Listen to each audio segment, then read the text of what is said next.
I don't have any on mine, but people would get like this wet or like darker film on the top of their compact.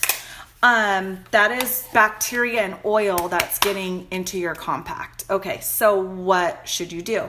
Well, typically the best thing to do is use a blotting or setting powder to touch up first. This is going to absorb all the oils if you have a oily combo face. Okay, so it's going to absorb those oils. So the thing you want to use is a brush, and a setting powder will also work. We don't have a blotting powder. Not too many places have a blotting powder, but those are typically things that you want to use. Or if you're in a pinch, yes, you can use your compact. You just need to make sure that you have a brush with you, because if you put the sponge directly to your face first, when your face is oily, it's going to get that residue on it. The other thing to do is blot before you put your powder on. So get a blotting powder, or worst case scenario, use a Kleenex.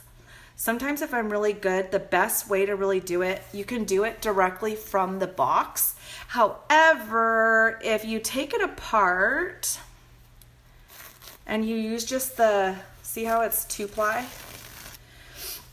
And you use the thin side, and of course probably the best is the cheapy stuff because it has no moisturizers in it, and you just like wipe off any of your oiliness. Set it on your face, press and wipe, press and wipe. Okay, you do that to your face before you put any of the product on your face. That's gonna help too.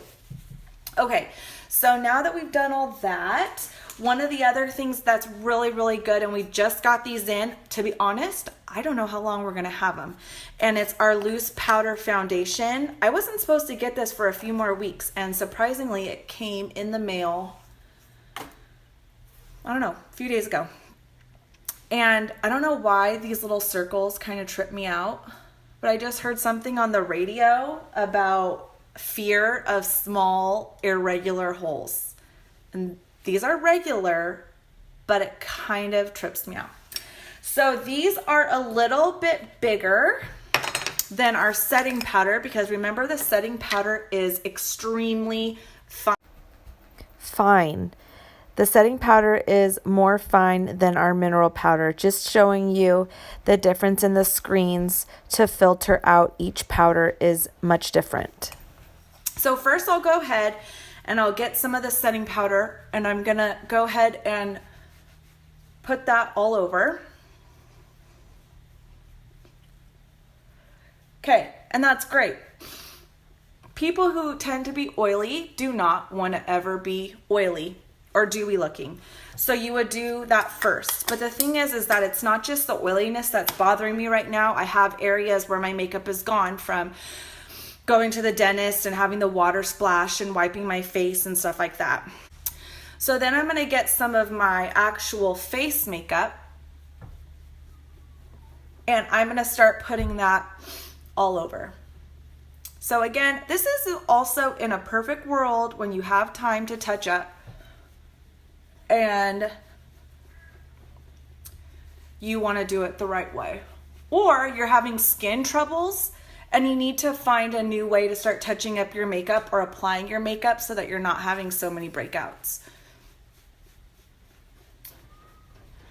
So first rule is get a brush. Make sure you have a brush to do your touch-ups with. Sponges in this case are bad news because it's bacteria. So if you're needing to touch up, typically you have bacteria and sweat or oil on your face already, and you don't want to put the sponge directly on that to absorb, okay? So you're going to use something else at least first. So I already did this setting powder to help absorb those oils, and then I went ahead and put some of my loose powder on over to still get some of the coverage. You totally could use, at this point, after you did the setting powder, you also could use the sponge at that point, okay?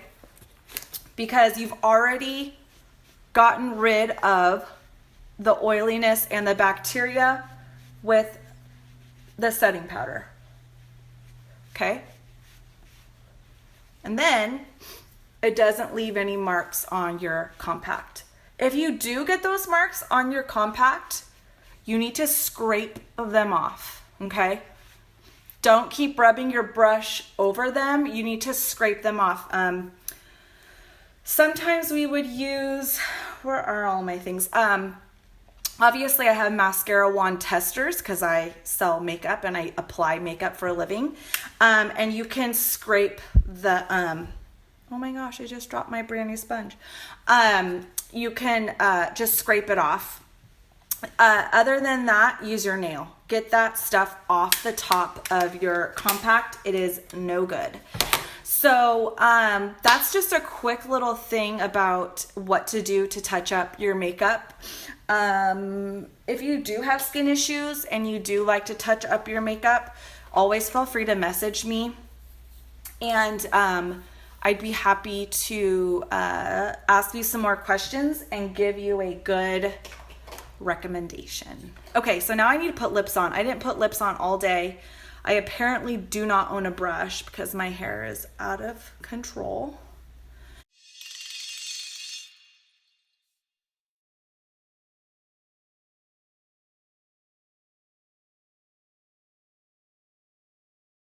If you see me chatting a lot, this video was first recorded on my Facebook Live. If you want to catch any of my makeup tutorials or get ready with me, check out my Facebook page.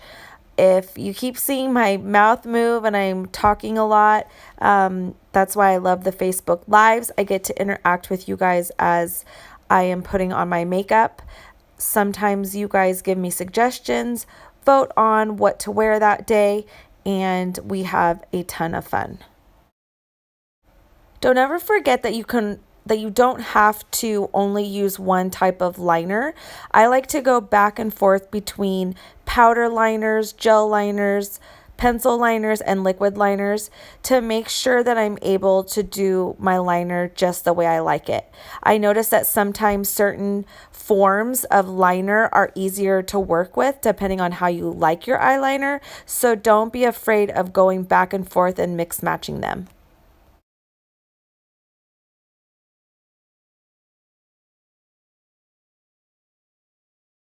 Thank you guys so much for tuning in. I appreciate your constant support.